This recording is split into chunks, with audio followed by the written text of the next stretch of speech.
Ben, I was wondering if you had, any thoughts on green dots. You know what we do here? We win all the time. Fired up. Fired up. Somebody said relying on green dots. Come on, man. If you don't think these green dots work, you're an idiot. You're an idiot. You are an absolute idiot. Fired up. You are a loser. You continue to lose. Yeah, let's check that out, guys. Let's check that out. Fired up. That's kind of the definition of what happens to people in life who we call losers. They always feel like the one time that they try the thing, it doesn't work. The one time they try it, it doesn't work. You lost money on one trade. You look so small at the micro moments in life. And you take experience from that and you cast it across an entire range of time or experience. That's why you're losers. That's why you're losers. That's why you're losers. That's the kind of person who will never be successful in life, will never be successful in anything. Because you're too narrow-minded and short-sighted and idiotic to see what's right in front of you. Because you're too narrow-minded and short-sighted and idiotic to see what's right in front of you. Yeah, they don't work. Let's go back. Let's look at the chart here. Get out of here, Gizmo. Yeah, I hate Gizmo. I love Gizmo. He's so dang cute. I want a Mogwai. Let's go look. Let's see if they play out. Let's look at these patterns and let's see if they played out. This December of 2019, aka the entire bull run. I know y'all like when I do that. Bull run. Boom. Bull run. Boom. I can't even call you what I want to call you because it's not politically correct. Do you know what we do here? We win all the time. Do you know what we do here? We win all the time. 184% gain. Oh, just a 64% gain over 2.5 months. Idiot. 2.5 months. Boom. 548% gain. Why don't we go to the next one? Why don't we go check out the next one? Let's go. Here it is, right here on the chart. You guys see it. Next one. Yeah. Come on, man. Come on, rely on the green dots, you idiot. Let's check out the next one. Here we go. Boom. Next one. Only 128% gain. Only 120% gain. This is why you're a loser. This is why you continue to lose. This is why you don't make money in crypto. This is why you come in for 3 months and then you disappear like the vermin that you are and you don't come back in. And you don't come back in. And you don't come back in. Because you're so idiotic that you can't look at a chart over a 2.5-year period of time and see how much it works. I get so tired of people coming to this chat and say stupid crap like that. Your parents are disappointed in you, sir. Because you haven't done anything with your life. Boom. That's all I got. Bitcoin, crypto, morning tea. Hey. Now, before we go on, I had a comment, and usually I don't respond to one comment, especially when it's about sound, but someone said that yesterday this mic is considerably lower than the actual video. So I jacked it up. Let me know if it's, for all I know, maybe it's peeking out. I'm not sure. So let me know if this mic is fine, and then we shall move on. I always thought that was just like the funniest video, and maybe it encapsulated peak Ben, if you know what I mean. Like that was when it does sound a bit fuzzy. Too high, it's a little rough. How's that? Is it normal now? See, this is why I normally don't respond to one comment, because it was probably fine, and then maybe his audio was lower. Who knows? Let me know if this is okay now, if this is fine for your audio enjoyment. It's okay, Bruce Maya. It's okay, Bruce Maya says. This is why you it's so easy to misread a comment. Anyway. Is Peter Schiff right about gold? And are we wrong about Bitcoin? Well, it was interesting because, as you know, I've told this story before. I wouldn't be where I am today in the hard money, sound money end of the economy, the most hated end of the economy. Oh, you don't like fiat currency? You don't like fiat blood money? You like hard money that only goes up in value? Yeah, I'm weird that way. Anyway, if it wasn't for gold, I really wouldn't be here because it was my gateway economic drug to learn more about Bitcoin. When I got into gold, I was aware of Bitcoin, but I wasn't sold on it. So I had to dip my feet into gold. So I put this little number thing together just to let everyone know what would have happened had I stayed in gold. So around 2019, 2020, hung like a peanut. I'm bullish on that funky bass line. It was a fun bass line to play because really where the bass has its best groove is when it's just hitting one note, boom, boom, boom, boom, boom, boom, boom, boom, boom, boom, boom, boom, because it's really carrying the gong, gong, gong, gong, gong, gong, gong, gong.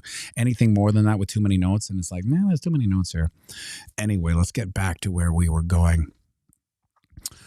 Around 2019, 2020, I bought 10 bars of gold at $1,700 for $17,000 with a shoebox of geish that I had buried in my yard from bartending and gigs and stuff. That's when cash was aplenty for bartenders. It's not like that anymore. If you're a bartender, you don't make the kind of cash money like cash.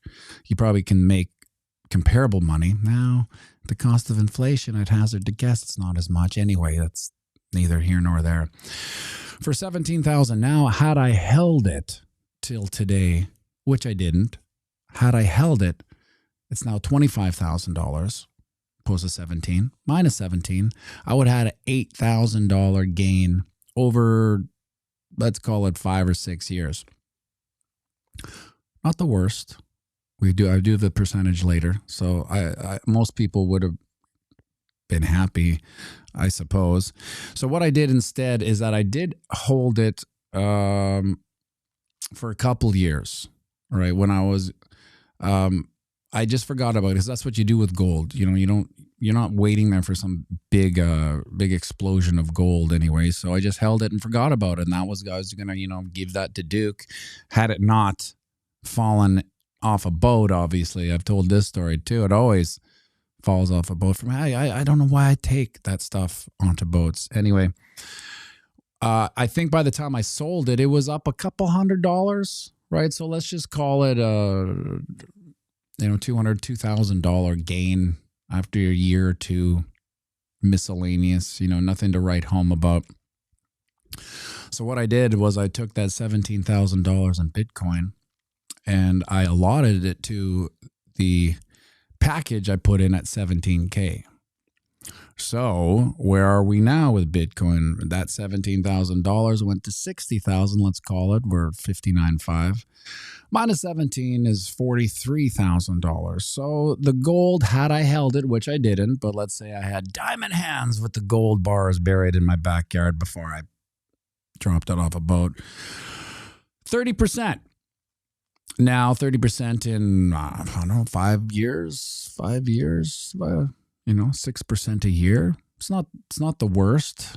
It's not really performing better than inflation because we all know inflation is just a basket of lies the government tells us just to make us feel better and to float their narrative boat, obviously, right? Now that Bitcoin is up 375%.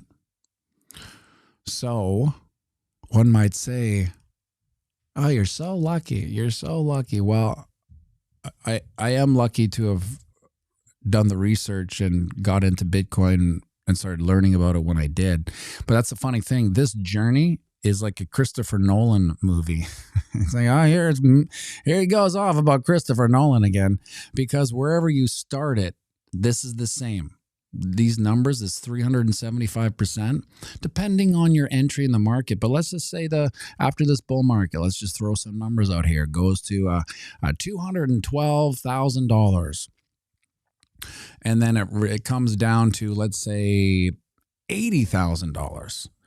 Now, let's say you you were learning about it in the next bull run and went down, and at $80,000, you decided to put a package together and put it into Bitcoin at $80,000. Well, it's quite likely by the end of the next bull run, you will have that 375% gain. So that's why this is always a Christopher Nolan movie timeline. No matter where you get in, it's always roughly going to do the same thing. Now, the days of the 10Xs and the 20Xs and the, oh my God, 100Xs. Piano seems a little low. Am I right? Those days are over, but it doesn't matter, because basically you want to, if you have any savings or wealth that you don't want to be eaten up by those psychopathic elected elites, all they want to do is steal your money, right? So you have to protect it. You have to find something to protect this money, or else it'll be gone. It's a funny thing about the people I know with career jobs, so to speak, the teachers, even the doctors at the squash club, because they satisfied need and never motivate. One of my favorite little lines there. They're quite happy with their standard of living. It's in Canada as a doctor. I mean, when you specialize in Canada, let's say you're a kidney specialist, well, you can make $600,000 or $700,000 depending. So that's, $400,000 or $500,000. It's not, you don't get paid as much as you do as an American doctor. But if you're a GP, depending on how hard you work, 200, 300, let's say. And now that's before taxes. Let's just put that in there too. So you can have a very decent living in Winnipeg, Canada, anywhere in Canada as a doctor. So the thought of your money being debased or, losing it over time, because that's what's happening, because their salary isn't appreciating as much as inflation is taking it away. So they have no concept of it. They're just sitting there intellectually under the radar, if you know what I mean. Like they're just, I'm good. Nothing's wrong. Everything's pretty good. I'll just, if I can vote status quo, if I can just keep this boat sailing, I don't care who's in charge, because I'm okay, right? There's a lot of people in that boat, and I get it. And when I have the conversations with them, I'm the crazy person. Obviously. But that's the goal of the Christopher Nolan, this gold Bitcoin math, is that your journey starts, when I got that Bitcoin at 17K, the only reason I put that package in at that price, I think it was 16. It was between 16, 17, is because of doing this channel and watching the charts every day ad nauseum, checking my phone, making the TA videos, and with this channel we're in, does this these things go? Yeah, okay, they're still there. Where'd the comments go? Viewers, comments. There they are. This is a long channel. This channel of monotony we're in here. Let's go, if you can see that. That's just a month. Right? So that's not as long as it actually is. This boring old channel to nowhere, where we bump our heads, stub our toe, bump our heads, stub our toe. What hurts more, bumping your head or stubbing your toe? I think stubbing your toe goes away faster. It's funny because if you stub your toe really hard, there's this length of time where the pain doesn't kick in, and you can kind of squinch really hard when you hit it, and the pain's coming. But you can hold it off for a bit. You can't do that when you bump your head. When you bump your head, it's like this weird sound. Right? Anyway, that's all we're doing, is bumping our head, stubbing our toe, and it's boring. It's ad nauseum. This is part of the stage of any investor's journey where they start questioning everything and they get bored. Boredom is a killer. Boredom is a killer in every aspect of your life. Your relationships get boring. What do? You start thinking of the grass may be greener, right? Your job obviously gets boring. So this is this is that part of the journey where you start questioning what the hell's going on here. And that's fine. This is why I said yesterday the title for yesterday's video was caution, bull trap, one last shakeout. Now, is this the last shakeout? I'm not sure, but like I said on Drew's blockchain basement yesterday, you have to understand that this is a head and shoulders pattern. Just so you guys know, this is old Mr. Clean's head and shoulders pattern, left, right, head, right, plays out to 43K. I'm bringing that up just because the last shakeout may be at a 43K. And some of the things about 43K beyond the technical analysis, right? This is technical analysis, the dead-eyed smile of Mr. Clean. That's right, Sneaky Pete. The reason why the price can get there is that there's some very simple math going on with these price swings low. We are at the verge of never coming back again. And what I mean by that is, like, let's just say once we officially take off. And when I hear other content creators saying we'll never be back here, usually we're not far enough from that place and we always come back. But I'm talking like when we're up into 90 and 100K, coming back down to the 50s will probably never happen again.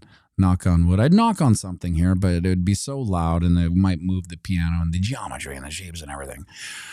But once we get up there, we're never really coming back. So if you're an exchange, like let's call it Binance, arguably the biggest, and you have a bunch of lucky ducks who shot some darts with 100x leverage and got in right at the bottom of some pump, let's say, I don't know, 43K, quite possible. If there's these little holes in the exchange's books, so to speak, where the price never comes down and knocks them out. And really, you have to understand this. If you're trading with leverage, you have a huge target on your back by these exchanges. I don't know if you've ever heard of A book, B book, but basically A book is the lie. We don't know what's going on. We don't see the numbers. B book is the actual back end of the exchange where they see where everyone's things are.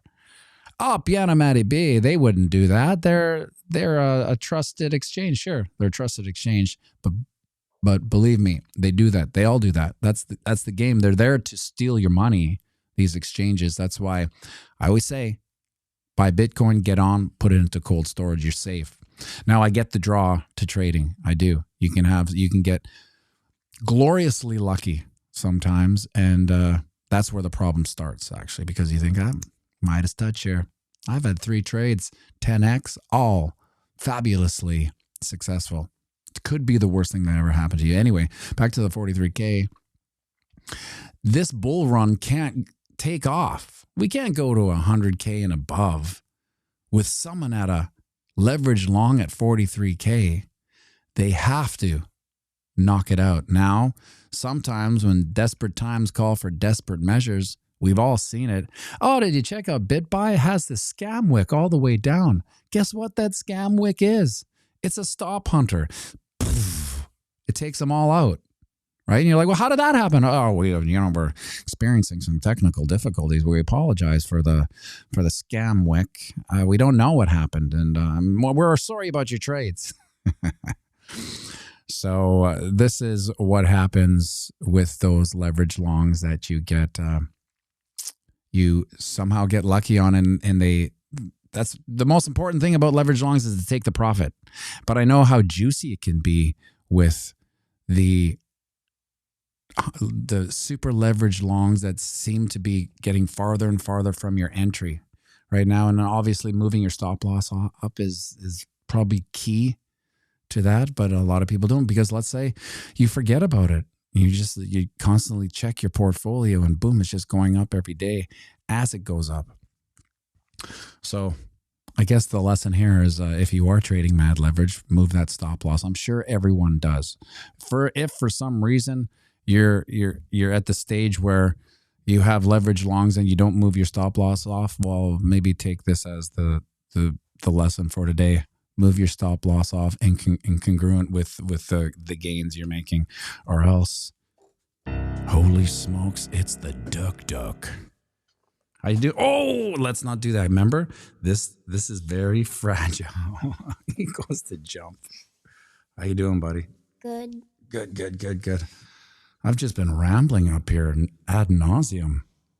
What are you gonna do for the crowd here, buddy? No, play songs. What song? I don't know. You don't know? Okay, well, we'll wait for a request. Maybe You have gold. Well, that was what the story of this whole. Look, we started the stream at 59.5. Look where we are now, 59.5. Look at Bitcoin, ETH, LTC, crypto, and stuff. It would have to drop to 7K to scam wick me out. Jeez, that's one of those. Imagine if you're at 100x, which let's just hope you are.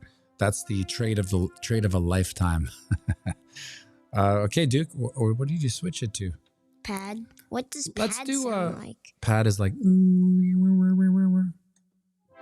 I can't hear. Oh, okay. Well, you can't hear anything. That's right. Okay, let's do Vienna. Do a nice Billy Joel song. Slow down, you're crazy child. You're so ambitious for a juvenile. But tell me you're so small. Well, tell me why you're still so afraid. What? You know where the fire wants to hurry about you. Where the fire wants to hurry about you. Where the fire wants to hurry about you. Cool it up before you burn it out. Well, there's so much to do. We got so many hours in a day.